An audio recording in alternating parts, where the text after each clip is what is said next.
kilométrica, ese adelantamiento que ha efectuado Marco Morelli. Que nos ha pillado a todos, No nos lo esperábamos, no, nos ha pillado mira para atrás, por sorpresa. Sí. Vamos a llegar ahí al sacacorchos, al tirabuzón. Vale, pues vamos a tener que apretar. Va a tener que apretar como nunca, porque si no se la va a devolver en la recta. Pero el problema que tiene Brian ahora es que tiene a Gorman encima. Sí, y además cobrando esas décimas de ventaja. En este caso, después de ese magistral adelantamiento que acaba de efectuar Marco Morelli. Parece como si a Brian le costara un poquito. Y ojo que llega O'Gorman y Salmela, Es que es eso, me parece que están acelerando mejor las ondas o que llevan mejor goma, ¿sabes? Porque no se puede echar encima Brian de ahora, tendría que estar un poquito más cerca. Se van a quedar esta contrarrecta y dos curvas.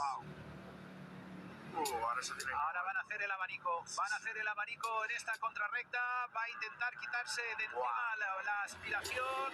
Pero como corre Brian Uriarte, vamos a llegar a la curva 16. Esa doble curva.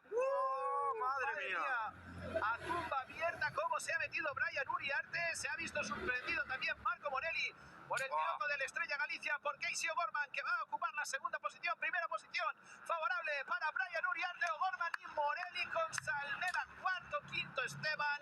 ¡Qué carrerón de libro de manual que ha efectuado Brian Uriarte, sabiendo contemporizar, guardando los tempos y finalmente consiguiendo la victoria! Pero chapó también para Marco Morelli, a pesar de esa tercera posición, se mereció como el que más la victoria. Y también qué inteligente Casey O'Gorman, qué carrerones, qué carreras que nos han brindado los chicos del Junior.